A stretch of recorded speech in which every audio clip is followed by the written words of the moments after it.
Okay, thanks everybody. Looks better than a Ferrari, don't you think? Yeah.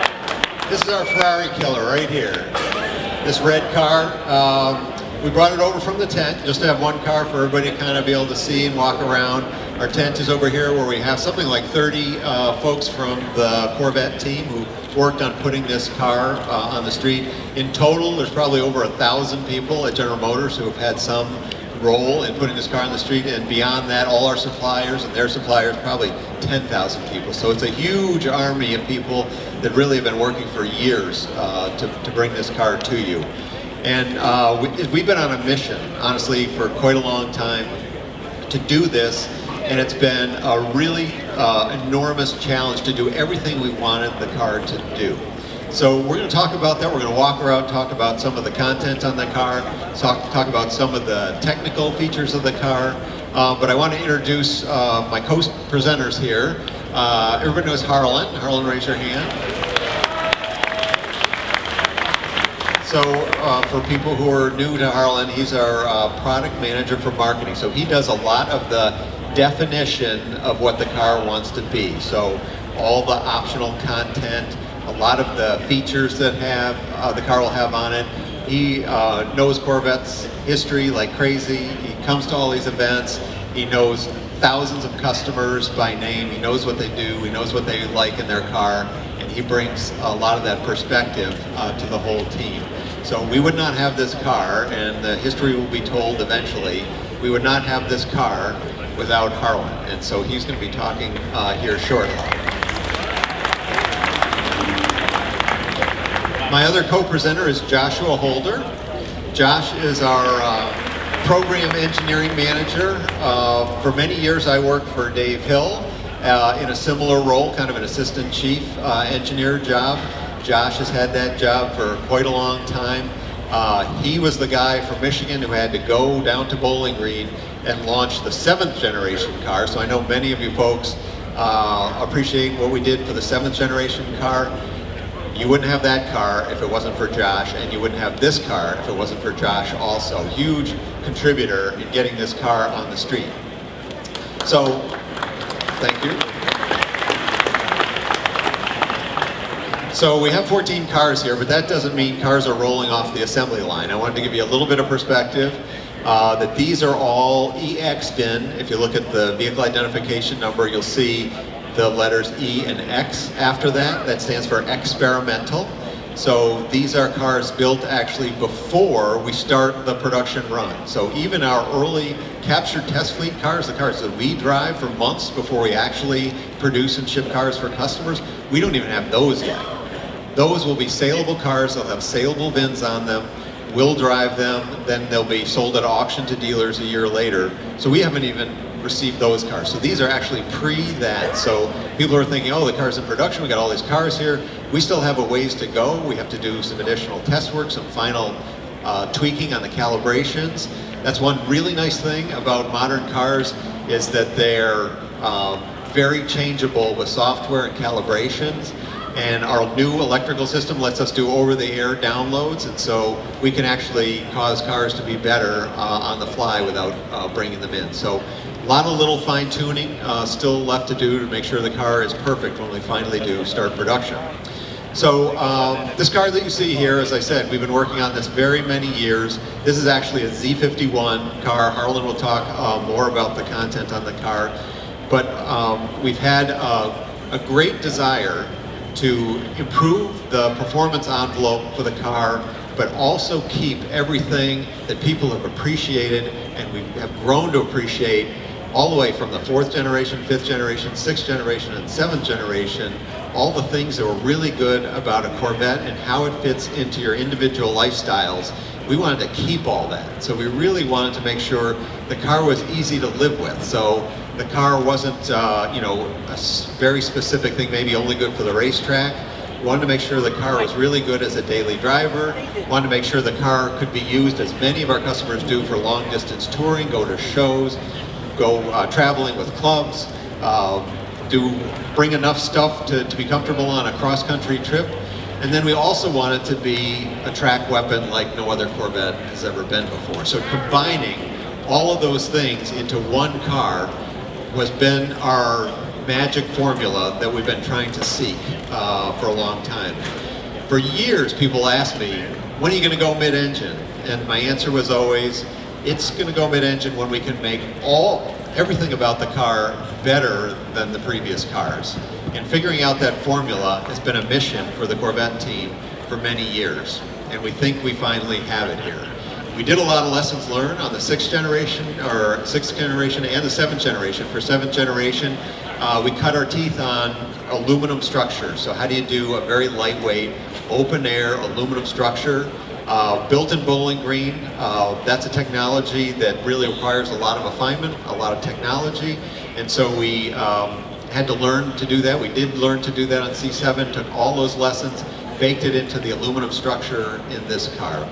We knew we'd have big challenges around managing the airflow, so getting the low drag, great downforce, great cooling, all the things that you have to do, package all the coolers in a completely different place because of the way we wanted to make the car fit into people's lives. So what does that mean? It means that we had to have decent luggage room, and we've talked about it. You've got room in the back for both a removable roof, which we weren't going to give that up. We didn't want to have a car that you could take the roof off and not be able to carry it with you. Didn't want you to have to leave it in the garage. If you go someplace, decide to take the roof off, you want to have a place to put it. So we had to figure out a way to have a good size removable roof and have it fit in the back of the car. So that was a big challenge for us. And then we knew we could take advantage, like most mid-engine cars, of a front compartment. So we wanted to have that and also have the back. So 2 luggage compartments. Together, if you look at our published specifications, it looks like the luggage capacity is down a little bit. That's mainly because of the way we measure it. You have to measure it by putting rigid blocks inside the luggage compartments. If you could fill them up with water, it would hold the same amount of water between a 7th generation car and an 8th generation car. But because of the shape of the 2 compartments, you can't fit as many blocks in. So it looks like it's down a little bit, but if you're traveling with soft luggage or anything like that, you can pack just as much in. In fact, at the reveal, we told everybody that the custom luggage that we designed to fill up the back of the 7th generation car also fits in this car. So that's kind of a unique formula in the automotive world. So for $60,000, you get a car with all the performance this has. We talked about 0 to 60 under 3 seconds. You've got a standard removable roof. You've got all of this luggage room. And so we think we've hit upon a formula that gets a lot of those attributes. And we haven't even disclosed all the performance attributes yet. We just kind of teased a few of them out. We just announced top speed 194 miles an hour. That's also a function of the aerodynamics of this car, the stability of the car at speed. You wouldn't predict based on the horsepower increase that it would go 194. It's actually the aero stability that lets it go that fast. So very slick in its standard configuration. So I've been droning on about the architecture. I'd like to talk a little bit about more specifics around the car, some of the optional content, the ways that we're letting people customize it, because we know if you walk around this fairgrounds, you'll see everybody is doing something different. Everybody wants their car to be unique, reflect their own character, be their personal dream car, and we understand that, so we really want to make sure that you guys can configure it in as many custom ways as possible. So I'll let Harlan come up and talk a little bit about that. All right, thanks. And like Tadge says, we have announced the pricing under $60,000, including destination. And that was one of the things that we really focused on when we talked to people about going mid-engine. Everybody assumed, well, you're going to do a $250,000 car, and we want it to be affordable. But then everybody's asking, well, why is it so inexpensive? And I would say, well, we're smart, we're Americans. And then also I'd say, why don't you ask our friends from Germany and Italy why their cars are so damn expensive? But one of the things we really wanted to do also, we thought this was a real opportunity to not only give you your dream car. I talked to a lot of you who said, we've been promised this mid-engine Corvette my whole life. I've been waiting for it to come out, and now it's finally here. And that's really a dream for us to bring it to you. But the other thing that we're going to be able to do is really get a whole new generation. We're seeing this happen. A whole new generation of Corvette enthusiasts that are having their Corvette moment. Now, everybody I talk to says they have a moment where they saw a Corvette when they were younger, and they said, someday I'm going to get one. For some people, it was maybe when they were little, they saw the '63 Corvette, or some maybe it was the '84 4th gen. But for a lot of people, it's going to be, a lot of the younger people I talk to, teenagers, they love this car. This is going to be the new car. So we have on display, you can see in our tent, we have the 3 trim levels, 1, 2, and 3. You can see the differences in those. We have really tried to make this car your dream car. So there's a lot of ways to personalize it.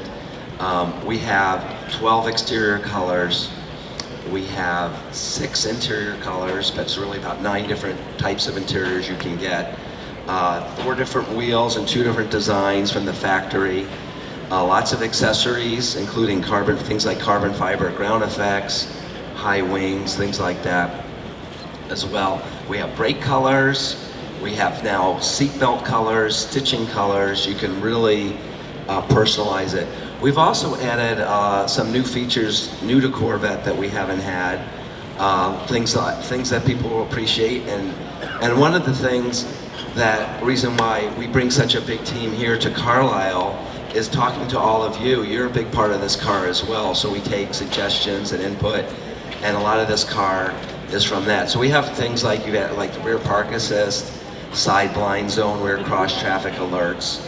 And we always were wondering, and we talk to people, are people worried about safety? No, people are worried about anything happening to the car. Nobody wants anything to happen to their baby, so we want to make sure that's safe. We also have this new rear camera mirror. You can see the camera up top, and then it transforms your rear view mirror into a video display, so you have no blind spots looking out the rear. We also have, for the first time, we have things like heated steering wheel, power fold mirrors for getting in and out. Tadge mentioned the front lift system that we have as an option, which has 1,000 points of memory, so you can save your positions where you want to go. And we even have memory seats on both sides now, so both driver and passenger. You know, you just get in the car and you get that, who moved my seat? I'll just push the button and it goes right back. So a lot of ways to personalize the car, including this car, which has the Z51 Performance Package as well. And roof packages, we have the carbon fiber roof shown here. You also have the transparent roof, the solid roof. The roofs are very lightweight, about 15 pounds, so you can lift it and easily store it in the back. So I'd like to bring up Josh here to talk a little bit more about the engineering behind Z51 and the rest of the car as well. Actually, I'm going to step in again before Josh gets a chance. And to be perfectly honest, we're making this up on the fly. So you saw me talking to Josh. We're trying to figure out what we want to talk about, because we know a lot of people have paid attention to the reveal. So a lot of stuff is out there. In fact, I'm curious how many people actually have watched the reveal online. So some of you. Some of you have seen it. And we've gotten a lot of media coverage. So, you know, the story of the car is out there, but it's amazing being out in the real world with these cars, because even though it feels like everybody knows about it, there's still tons of people who haven't seen one, don't know the story. We have a lot of cars running around with no emblems on them, and so to them it's a mystery. What is this thing? Some people guess, yeah, it's a Corvette. Other people think it's some other exotic car. But this is a really fun time in the program for us when we finally get to take the camo off, go out and experience the car in real traffic, in the real world. So we're happy to be able to actually drive here to Carlisle to show you everything. So I'm going to let Josh talk a little bit more about the driving experience. But one thing I didn't talk about when I first started was talk about the engine, the driveline. So we mentioned at the reveal, the whole world is moving to charged engines. So small displacement, turbo engines pretty much around the world. And in talking to customers, a lot of times we'll take questions and answers, and somebody will say, "You're never going to put a 4-cylinder in this, are you?" And we always ask it right back, "How many people want a 4-cylinder?" And we get boos. You know, every booze is out of the venue. So we know that people love the small block V8, and we love it too from an engineering standpoint. It's very compact, it's very light, it's very efficient, and we've been refining it for almost 60 years. So actually more than that, but it's an incredible powertrain. And one thing that we didn't talk about a lot is actually putting it in this architecture helps it create more power. And so you might think, well, the engine is the engine. What difference does it make if it's in the front or the back? But when you have the engine in the front and you're trying to cool the car, you typically have very large radiators that take up the center portion of the front of the car. And what that does is we have the throttle body on the front, and it has to breathe cool air from somewhere. So you have two choices. You can put a skinny little snorkel over the top. We've done both of these on Corvette. A skinny little snorkel over the top to reach out to cool air forward of the radiator condenser. Or you can take a left or right turn and come out around the tail lamp. Either way, it's quite a restricted passage. And so the inlet restriction is inherently higher in the front because of all the tight packaging. In the back, we're able to actually use some of the extra space. The rear wheels don't turn. And so the width of the car and the package of the engine actually let us do very efficient plumbing for both intake and exhaust. So the intake is really cool because the throttle is now on the back of the engine. It breathes through a big air box with kind of an old school, big oval air filter and a lot of surface area all the way around. And then it's plumbed both ways, outboard, and actually through the body structure, the composite body structure. And there's big openings, like this big, that it's breathing through, and it comes right around and breathes through the top portion of this outlet on the quarter panel. The top third of this feeds right into the engine, one on one side, one on the other side. So you're essentially feeding banks of 4 on either side. So it's extremely efficient, low restriction. And then on the exhaust side, when the engine's in the front, and then when we put the engine in the front, we have to push it right up against the front of dash. So it's very tight up against that. So the block is right up against the body structure. So when the exhaust manifold comes out, we have a pinch point as it tries to get around the back of the engine and down the center tunnel to the back of the car. That pinch point creates restriction. Here, we have no such thing. We have headers that come off the engine, straight up, over the axle, and then they go down under our luggage compartment, out the car, no restriction at all. So because the car has lower intake restriction, lower exhaust restriction, we can make more power, and we take advantage of that by putting a freer breathing cam in it. And so the engine pulls across a broader range, right up to redline. And so it pulls hard through each gear. So this car, with its weight distribution, hammers off the line. It launches like crazy and then pulls really hard through the gearing that we have in the DCT, which are, it's an 8-speed DCT, and so we have a very low first gear. So we take advantage of all this traction to get the car moving. That's why we're able to say that we know 0 to 60 is going to be under 3 seconds flat, and that is a huge milestone.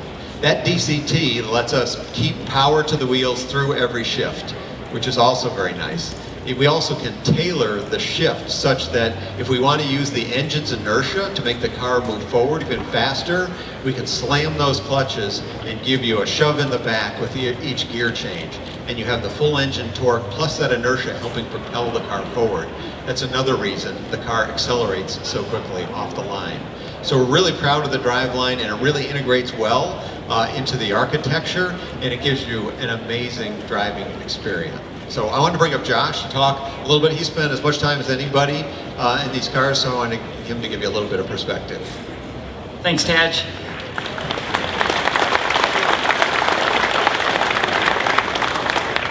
I just want to reflect a little bit. I get to do my dream job. I was in junior high, I think, when I decided that I wanted to come and work on Corvette, specifically be a Corvette engineer.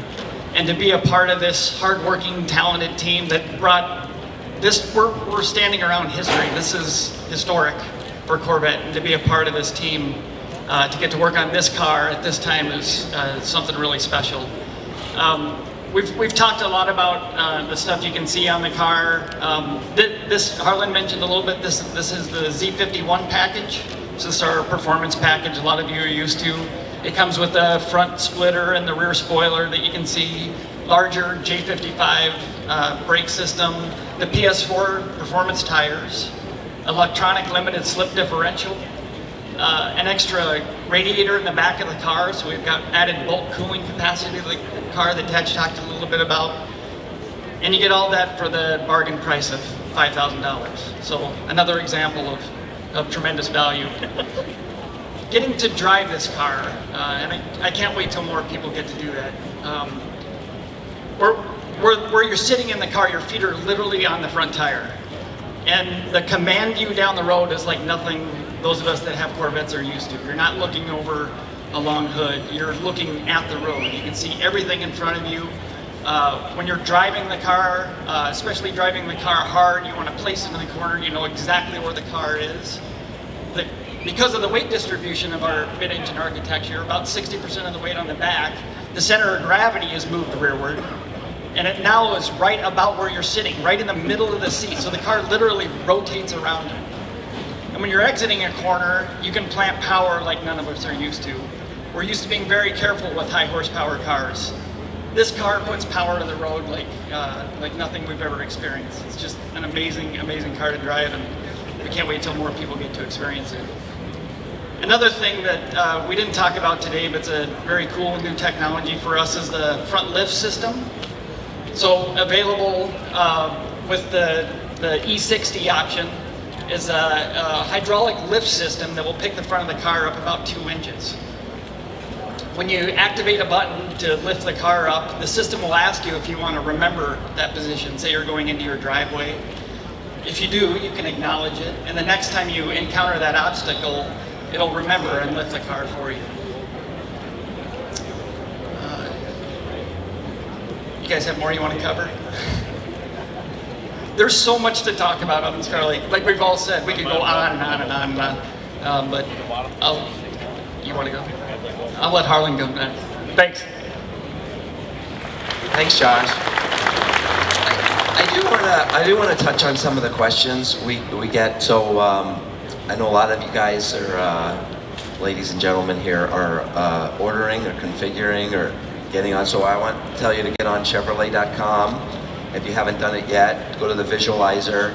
I think we counted, there was like over 1 million people they've created about 1 million different potential Corvettes on the visualizer already, so you can really get in there.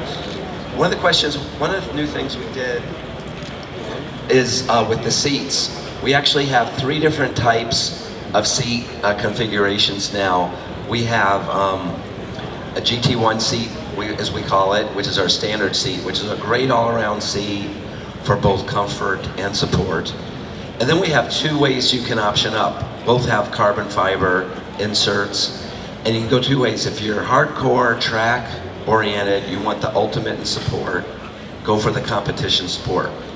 If you're using the car more as an all-around car, both road, street, and track, you can go to the GT2 seat, which gives you a lot of the features of the competition, but maintains all the comfort for long distance driving that you have with the GT1. Another thing we've done, this car deserved an all-new audio system.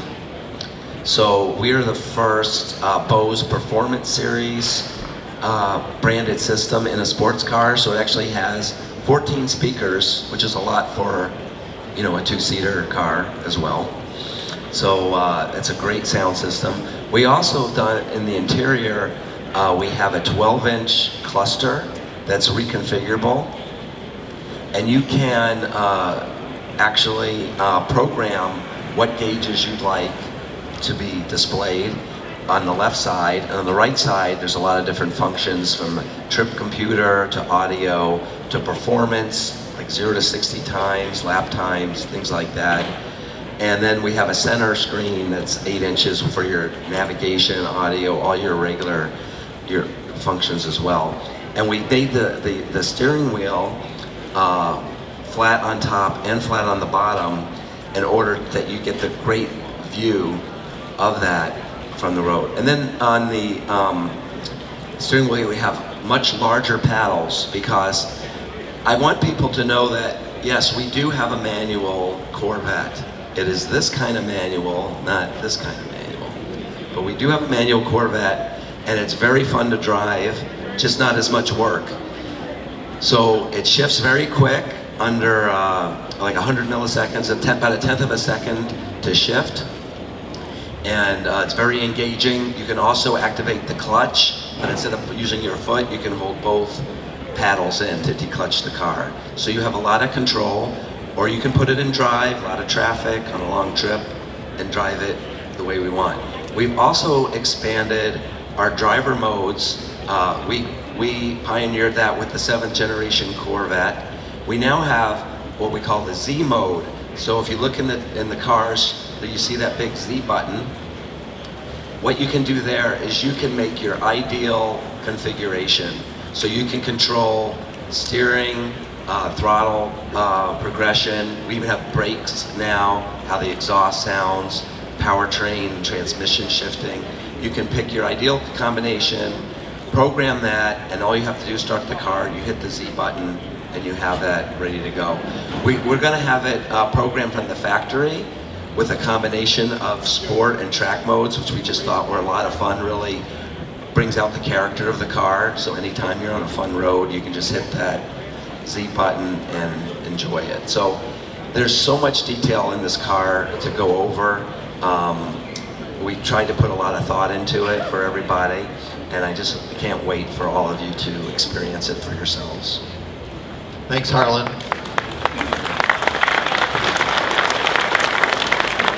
Harlan mentioned the paddles. Those are made of magnesium. And if you look around the whole car, it's a mosaic of different materials. Even on the interior, there's a lot of premium materials in the interior. We use brushed aluminum, so real metal. We actually even have stainless steel. It's the first time we've used stainless steel for the speaker covers, brushed stainless steel, because it's stiffer, and we can make the holes tiny, and it still transmits the noise, but still is stiff to the touch. All around the interior, there's very premium materials. There's virtually no painted plastic. Everything's wrapped in premium materials. And as Harlan was talking about, there's a lot of choices, including this car has a carbon fiber roof. That's an option. If you like carbon fiber, we have a lot of ways you can get carbon fiber. You can replace some of the aluminum pieces on the interior with real carbon parts, so not a part over the aluminum, but a separate part that's really made of carbon fiber. And then we have engine compartment kit, and this car has it. You can look at it afterwards, where we surround the engine in carbon closeout panels, and it comes with lighting, so that every time the lights come on the exterior of the car, you open the hatch, the engine compartment is illuminated in addition to the luggage compartment. It's a really cool effect. It highlights the engine, looks beautiful. So like we were saying, you can just go on and on and on about all the details around this car. We haven't revealed everything. We certainly haven't revealed all the performance specifications. In fact, we haven't even let any journalist drive the car. Somebody will say, oh, I saw Leno, he was driving it. I was indoors on a speed restricted, tooling around basically just off idle. So we haven't let any journalists really drive it yet, and so that'll come this fall. So all the attention we're getting right now is based on the reveal activities, what the car looks like, the specs we've put out there. But this fall we'll start getting people in the car for driving impressions, and you'll see another round of media actual perception of what the car is like. So we've given you a highlight here. I want to repeat that we have our tent over there with 30-some Corvette experts, all wearing black shirts today, like we're wearing. They can help answer your question. We have the rolling chassis, we call it. So that's a car that's been stripped down partially, so you can see all the hardware that's under the skin. It's really cool. Engineers love it, and people interested in the technology. That's really fun to look at. And then a bunch of cars we have parked under there. So please stop by. It's fairly crowded, but we'll make time to talk to everybody, and we will hang around if you guys have any questions. It's really not practical to take questions in this large of a format, but we'll hang out for a couple minutes if you guys want to ask us specific questions about this car or what's going on. So thanks very much for listening. Thanks, Harlan and Josh. And thanks you guys all for coming to Corvettes at Carlisle. And thanks again, everybody. Don't forget, we still have our Corvette Burnout contest later on this afternoon. Stop in at Guest Services to sign up if you'd like to be part of that. And you can stop by the Team Chevrolet 10